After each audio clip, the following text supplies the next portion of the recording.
అయ్యగారు దర్శనం భోగిస్తే సరిపోతుందా? కొత్త బట్టలు వేసుకొని సరిపోతుందా? నీ హృదయం ఏమై ఉండాలట? విశ్వాసంతో శుద్ధి కలిగిన వారు ఉండాలి. ఈ రాత్రి నీ హృదయాన్ని శుద్ధి చేసుకో. ఏం చేసుకోవాలి? నీ రాత్రి కాలంలో నీ శుద్ధి చేసుకో. నీ ఎన్ని గంటలు ప్రార్థన చేస్తుంది ఎవరో నీకు అడగరు, కానీ ఎంతసేపు బైబిల్ చదువు నీకు అడిగారు. నీ హృదయం శుద్ధిగా ఉందా లేదా? నీ ఎన్ని కేజీల పౌడర్ రాసుకున్నావు, ఏ క్రీమ్ రాసుకున్నావు, ఎంత ఖరీదైన బట్టలు వేసుకున్నావు అని ఎవరు నీకు అడగరు, కానీ నీ హృదయం శుద్ధి కలిగిన వారికి దేవుని రాజ్యములో చోటు దొరుకుతున్నాయి. ఈ రాత్రి నీ జీవితంలో అందరూ బ్రతికినట్టు కాదు, నీవే వేరేగా బ్రతకాలి. దేవుడికి ఇష్టమైన కుమార్తెగా నీ జీవించి ఆశ కలిగిన ప్రాణి దేవుడు ఏం చేస్తాడట? ఏం చేస్తాడు? తృప్తిపరుస్తాడు. అంటే మనం ఎలా ఉండాలి? దానికి ఒక ఆశ ఉండొచ్చు, కానీ చెప్పండి, అతి ఆశ ఉండకూడదు.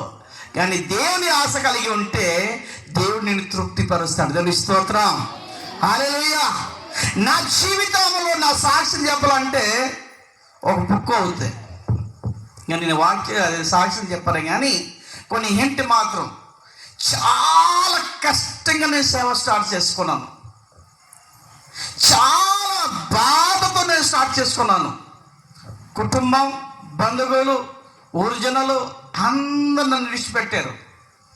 నేను ఎవ్వరికి కూడా, నాకు అందరూ అన్నారు ఈయన పిచ్చివాడు అయిపోయాడు. ఏమండి? పిచ్చివాడు అయిపోయాడు. దేవుని పిచ్చి పట్టింది దీనికి. ఊరు నుంచి బయటకు వచ్చేస్తాను, కానీ దేవుడికి మాత్రం నేను విడిచిపెట్టలేదు. ఎవరికండి? దేవునికి విడిచిపెట్టలేదు. దేవుని మీద భారం కలిగి ప్రార్థన చేస్తూ విశ్వాసంతో నేను ముందుకు కొనసాగబడ్డాను. ఆ విశ్వాసమే అనేక రాష్ట్రం, అనేక కంట్రీలకి దేవుని కృప చూపించాడు. దేవుని స్తోత్రం, హల్లెలూయా, హల్లెలూయా. మీ మధ్య పుట్టి పెరిగిని మీరందరూ శ్యామల గారు, చిన్నరి అంటారు కొంతమంది. తొందరగా ఎవరైనా పంజాబీ నేర్చుకుంటారా? హిందీ నేర్చుకుంటారా? కానీ ఈరోజు హిందీ మాట్లాడుతుంది, పంజాబీ మాట్లాడుతుంది. అంటే ఎవరి కృప? దేవుడి ప్రణాళిక. ఒక్కోసారి అన్ని మీకు తెలుసండి, నేను చనిపోవాల్సిన వారే ఎలా బ్రతకో తెలియదు, ఎందుకు బ్రతికాలంటే నీవు అనేక మంది రక్షించబడాలి. ఈరోజు వారు బ్రతికారు, మీ మధ్య కూర్చున్నారు అంటే అది వారి గొప్పతనం కాదు. God is planning. దేవుడి ప్రణాళిక కలిగి ఉన్నవారి పట్ల నీ సేవ చేయాలి, నీ సాక్ష్యం పంచుకోవాలి, అనేక మందికి తెలియపరచబడాలి, వారందరూ మారాలి. దేవుడు ఈ ప్లేస్లో వారికి పెట్టారంటే దేవుని దయ, దేవుని ప్రణాళిక. దేవుని ప్రణాళిక. ముందు వారట, వెనకవారు. ఇప్పుడు దాకా పంజాబ్లో అయ్యగారు నన్ను ప్రార్థన చేయండి, అయ్యగారు నన్ను ప్రార్థన చేయండి. నా వీడియోలో చూడండి, 2 సంవత్సరం పారలైజ్ స్ట్రోక్ వచ్చిన వారు కూడా లైవ్లో మంది నడిపించిన వారు ఉన్నాం. లైవ్లో చాలా మంది స్టోన్ తీసాం. అనేక దేవుడు అద్భుతాలు చేస్తుంటాడు. ఇప్పుడు అలాగే ప్రార్థన చేయండి అంటారు. దేవుని స్తోత్రం కలదు కాక. ఏమన్నారు? ఇప్పుడు అక్కడ కూర్చోండి అంటే వెళ్ళి చుట్టూ ఇలా కూర్చుంటున్నారు. నా దగ్గర లేదు, జనం లేరు, ఇంకా అమ్మగారితో ప్రార్థన చేసుకుంటా. కానీ ఒక విషయం ఏంటంటే, దేవుడు వారి భాష తెలియకపోయినా అర్థం చేసుకుని వారితో మాట్లాడుతూ ప్రార్థన చేయడం వల్ల పోయిన సంవత్సరం ప్రార్థన చేస్తే పోయినసారి వెళ్తే అప్పుడు ఈరోజు అక్కడ ఒక స్త్రీ గర్భఫలం ధరించింది. దేవుని స్తోత్రం కలిగిన గాక. హల్లెలూయా.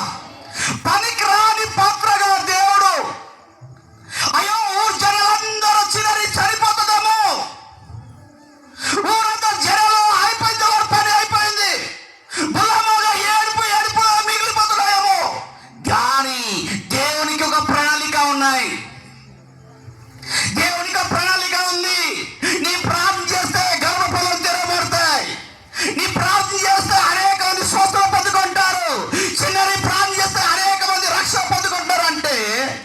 ఎవరో దేవుని ప్రణాళిక ఉంది అని మన అంటున్నారు. ప్రార్థన చేసి అక్కడ ఆయిల్ రాశారు. ఈసారి వెళ్తే అప్పుడు అమ్మగారు మీరు ప్రార్థన చేశారు, నాకు 7 సంవత్సరాలు పిల్లలు లేరు, కానీ ఇప్పుడు నేను గర్భఫలం ధరించున్నాను. హల్లెలూయా. అర్థమైన వారు ఒకసారి గట్టిగా హల్లెలూయా చెప్తామా? హల్లెలూయా. నేను ఎందుకు మాట అంటారు, మీ మధ్య పుట్టి పెరిగి, మీ మధ్య తిరుగుతూ, మీ మధ్య ఉంటూ పనికి రాదనుకో, చనిపోతుంది అనుకున్నారు. మళ్ళీ దానికి బయటికి ఒక్కోసారి మా పెద్ద అద్దరు అలాగ నా సేవ చేసిందండి, మా చిన్న అద్దరు ఇలా చేసిందండి, మా అన్నయ్య ఇలా చేశారని నేను చెప్తుంటే నేను అనగా ఏదైనా ఒక రోజు దేవుడు నిలబెట్టి నడిపిస్తామని ఆ రోజు చెప్పిన మాట ఇప్పుడు పంజాబ్లో అంటున్నాడు ఏంటంటే, అయ్యా అమ్మగారు మీ ప్రార్థన ఈ రోజున గర్భఫలం ధరించారు. ఈ రోజు 7 సంవత్సరం, ఎన్ని సంవత్సరం అంట? 7 సంవత్సరం పిల్లలు లేరు మ్యారేజ్. పోయినసారి వెళ్తే అప్పుడు ప్రార్థన చేశారు, ఈ సంవత్సరం వెళ్తే అప్పుడు, ఇప్పుడు వెళ్తే అప్పుడు వారేంటంటే గర్భఫలం ధరించిన దాని స్తోత్రం. హల్లెలూయా. అది ఎవరి కృప అండి? ఎవరి కృప? ఎవరి కృప? ఎందుకంటే దేవుని కృప లేనిది ఏమీ జరగదు. ఈరోజు మనం చూస్తున్నాం, ఈరోజు నేను చాలా సంతోషిస్తుంటాను. ఎందుకంటే అక్కడ వెళ్ళిన వెంటనే పొగిలించుకొని అమ్మగారు ప్రార్థన చేయని అంటే నాకు చాలా ఆనందం. ప్రభువా నీ కుమార్తె మళ్ళీ బలంగా వాడుకో అయ్యా. ఇప్పుడు అమెరికా తీసుకుని వెళ్ళిపోవడం అయ్యగారు ఇందాక చెప్పారు, ప్రణాళిక లేదు, ఊహించుకోలేని రీతిలో వారు అన్ని పంపించారు. మన జయశీల గారికి ఇందాక చూపించడం జరిగింది. ఆల్మోస్ట్ డాక్యుమెంట్ ఇచ్చింది ఓకే. ఈ టైంలో రానన్న బాధే, వస్తారన్న బాధే. కానీ దేవుని కృప ఏంటంటే పంజాబ్ వెళ్తే అప్పుడు డాక్టర్లు వెళ్ళొద్దు అన్నారు. ఏమన్నారండి? వెళ్ళొద్దండి, జర్నీ చేయకూడదు, అది మీకు నష్టం అన్నారు. నేను అన్నాను, మా దేవుడు గొప్ప దేవుడు, ఆయన డాక్టర్కి డాక్టర్, పరమ డాక్టర్. ఆయన ప్రార్థన చేస్తాను. నేను ఏంటంటే పాస్టర్ గారి మీద నేను ఆయిల్ రాశాను, యేసు నామములో నీకు బలం వచ్చును గాక. హల్లెలూయా. ప్రార్థన చేసుకున్నాం. డాక్టర్ అను వెళ్ళాల్సిందే అండి, మీ ఇష్టం అండి అన్నారు. ఏమనండి? మీ ఇష్టం. వెళ్ళడం జరిగిపోయింది, రావడం కూడా జరిగింది. క్షేమంగా ఉన్నారు. అది ఎవరి కృప? ఏ పని మీద వెళ్ళానండి? కూలి పనికి వెళ్ళినా, ఏదో వేరే పనికి వెళ్ళినా, ఎవరి పని మీద వెళ్ళాను? దేవుని పని మీద వెళ్ళాను. కనుక దేవుడు ఏం చేస్తున్నాడు ఇక్కడంటే దేవుని కృప అభిషేకమును ఈరోజు వారికి 3 నెలల కంప్లీట్ అయ్యి 4 నెలల రన్నింగ్లో ఉంది. ఈ 4 నెలల కంప్లీట్లో మళ్ళీ మేము తిరిగి వస్తే అప్పుడు 5 నెల మార్చ్ ఎండింగ్కి వస్తాం. ఎప్పుడు వస్తాం? ఈ నెల 28కి వెళ్ళిపోతున్నాం, మార్చ్ ఎండింగ్కి మళ్ళీ వస్తున్నాం. అప్పుడు ఎన్ని నెలలు అవుతున్నాయి? 5 నెలల కంప్లీట్ అవుతుంది. మీరు అందరూ ప్రార్థన చేయాలి. హల్లెలూయా. ఇదే మళ్ళీ సాక్ష్యం చెప్పాలి. ఇక్కడ దేవుడు గొప్ప కార్యం చేయబోతున్నాడు. హల్లెలూయా. హల్లెలూయా. వారు ఫోన్ ఎప్పుడు నేను ఫోన్ చేసిన వెంటనే మేరీ అంటారు. హోయేజ్ మేరీ. ముందు మేరీతో మాట్లాడేయాలి, తర్వాత నాతో మాట్లాడు. దానికి అంటారు ముందు వారంట, వెనకారు ముందు. కనుక ఈరోజు నీ ప్రార్థనే ఏం చేస్తుంది? నీ ప్రార్థనే నీ పరిస్థితి మార్చేస్తున్నాయి, నీ ఆలోచన మార్చేస్తున్నాయి. ఒకసారి నేను విశాఖపట్నం నుంచి ఢిల్లీ వెళ్తున్నాను. ఎక్కడికి? ఢిల్లీ వెళ్తుంటే ఒక ఆయన కూర్చున్నారు, నా దగ్గర ఫోటో కూడా ఉన్నాయి. ఆయన ఇలా చూసుకుంటాను. చూస్తే నేను ఇలా ఈయన ఎందుకు నాకు ఇలా చూసుకుంటున్నాడు అనుకున్నా. తర్వాత మళ్ళీ బెల్ట్ వేసుకోమని అంటారు కదా, బెల్ట్ వేసుకున్నా. మళ్ళీ ఇలా చూస్తే పండు నాకు చూస్తున్నారు కదా, ఏమనుకుంటారు? అయ్యారు నాకు ఎందుకు చూసారు అని అనుకుంటారు లేదా? ఇలా చూశాను. ఈయన ఎందుకు చూస్తున్నాడు ఇలా మళ్ళీ ఇలాగా ఓ 10 సార్లు చూశాను. తర్వాత కళ్ళు మూసుకొని ఏంటంటే మా ఆలోచన వేరే కదా, ఇలా చూశాను నేను నాకు చూస్తున్నాడా లేదా అని. ఎలా చూశానండి? కళ్ళు మూసుకొని ఇలా చూసాను. నాకు ఇలా చూసుకుంటున్నాడు. అదేంటి నాకు ఇలా చూస్తున్నాడు అనుకున్నా. ఏంటి ఈయనెందుకు ఇది నాకు చూస్తున్నాడండి అని మళ్ళీ కామ్గా ఇలా జారబడి వెళ్ళేవాడి. మళ్ళీ ఇలా చూశాను. అబ్బా మళ్ళీ చూస్తున్నాడు ఆయన, ఎందుకు ఇంత పెట్టుకోవాలి అని ఇలా తిరిగాను. ఒక 10 నిమిషాల తర్వాత మళ్ళీ ఇలా చూశాను. మళ్ళీ చూస్తున్నాడు. అదే బాబు ఈయన ఎందుకు చూస్తున్నాడు అడిగేద్దాం ఏమైతే ఇది. మళ్ళీ కళ్ళు తీశాను. ఇలా చూశాను. ఏంటి ఎందుకు అలా చూస్తున్నారు అన్న. ఏమన్నాను? ఎందుకలా అలా చూస్తున్నారంటే ఏంటి మీరు పాస్టర్ గారు కదా అన్నాడు. ఏమంటున్నారయ్యా? ఆయన ఇక్కడ 100 తాళ్ళు చుట్టుకుని ఉన్నాడు, ఇక్కడ బొట్టు పెట్టుకున్నాడు. ఇంత నాకెందుకు గొడవ అనుకున్నాను నేను. ఏమన్నాను? నాకు గొడవ ఏంటి ఎక్కడ రాసున్నాయి పాస్టర్ గారు అని అన్నాను. ఏమన్నాను? ఎక్కడ రాసున్నాయి పాస్టర్ గారు కాదండి మీరు అబద్ధం చెప్తున్నారు అంటున్నాడు. ఏమంటున్నాడు? నిజం చెప్పాలా అబద్ధం చెప్పాలా? ఏం చేయాలి అండి? ఎక్కడ రాసి ఉన్నాయంటే కాదండి మీరు అబద్ధం చెప్తున్నారు అన్నాడు. నాది ఎక్కడ రాసి ఉన్నాయి చెప్పండి అన్నాను. లేదండి మీరు అబద్ధం చెప్తున్నారు, ఎందుకంటే మీ ముఖములు మేల్పుండగా కనబడుతున్నాయి. హల్లెలూయా! ఏం కనబడుతుందట?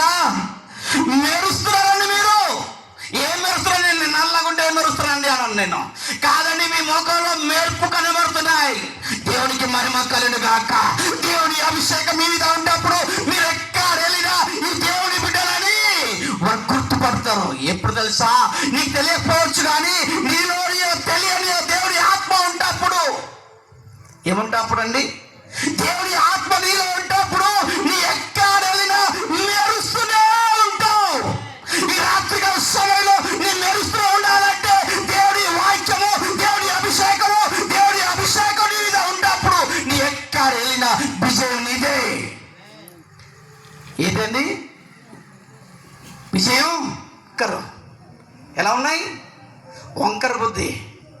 కనుక నీ జీవితంలో నీకు మేలు లేదు, ఆశీర్వాదం లేదు, దీవెన లేదు. ఈ రాత్రి నీ జీవితంలో మారాలంటే, నీ బ్రతుకు మారాలంటే నీ మనసుని మార్చుకో. ఏం మార్చుకోవాలండి? మనసుని మార్చుకో, ఆలోచన మార్చుకో, నీ చూపు. ఎవరైనా ఐ లవ్ యూ చెప్పారని ఇలాగో ముడుచుకోపోయి కింద అయితే మొత్తం మట్టి మొత్తం గోయి అయిపోతాయి. ఏమైపోతాయి? ఎలాగ చెప్పారండి, మామూలుగా ఉండదు. ఈ వేలు ముట్ట ఇలాంటి మట్టి మొత్తం ఏమైపోతాయండి? గోయి అయిపోతాయి. ఐ లవ్ యూ ఎవరికైనా చెప్పవచ్చు, నీ రిసీవ్ చేసుకునే దానిలో ఉంటుంది. ఐ లవ్ యూ జీసస్ అనట్లేదా? ఐ లవ్ యూ మదర్ అనట్లేదా? ఐ లవ్ యూ అంటే తప్పు లేదు, నీ తప్పుగా ఊహించుకుంటే. అయ్యా వాడు చూస్తున్నామని నీ చూస్తే కదా నీ తెలుస్తున్నాయి. ఈరోజు యేసుప్రభువు నిన్ను చూస్తున్నారు. ఎవరు చూస్తున్నారండి?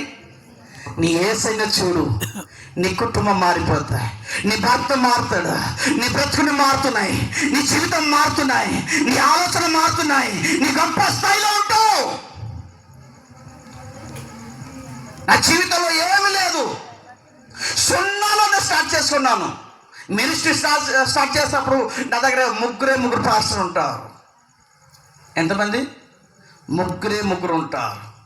ఈరోజు 200 పైన పాస్టర్లు ఉన్నారంటే ఎవరి కృప అండి? చాలామంది నీ డైరెక్టర్ ఇందాక జయశీల అడిగిన నేను యేసుప్రభు వారు తగ్గించుకున్నాను. మనం ఎవరండి? యేసుప్రభు వారే తగ్గించుకున్నాను. మనం ఎవరు? నీ తగ్గించుకుంటే హెచ్చించబడతావు, నీ తగ్గించుకుంటే హెచ్చించబడతావు. ఈరోజు రాత్రి నీ తగ్గించుకో, నీ కుటుంబం హెచ్చించబడుతున్నాయి. ఇది రాత్రి నీ మనసుని మార్చుకో, నీ పై స్థితిలో ఉంటావు. ఇది రాత్రి నేను అక్కడ వెళ్ళకూడదు, నేను ఇక్కడ చేయకూడదు, నేను ఏది చేసినా దేవునికి మొదటి స్థానమే నీ బ్రతుకు మార్చేస్తాడు, నీ బ్రతుకుని మార్చేస్తాడు. నా ప్రేమని దృశ్యంగా నేను జీవితంలో ఆ దేశం వెళ్దామని అనుకోలేదు. సడన్లీ నాకు వచ్చాయి. అది ఎవరి కృప? అది ఎవరి కృప? అమెరికా వెళ్ళడం ఇందాక అయ్యారు అన్నట్టుగా మామూలు విషయం కాదు. మామూలు విషయం ఏనా? నీ కూడా వింటావా? సరే చూసా, నీ కూడా 20 గ్రంథాలు నా దృష్టి నీ మీద ఉంచితిని అంటాడు. దేవుని దృష్టి మా మీద ఉంటే అప్పుడు ఎంతమంది నిన్ను పడదోయడికి చూసినా వారు పడిపోతారు, కానీ నీ పై స్థితిలో ఉంటా.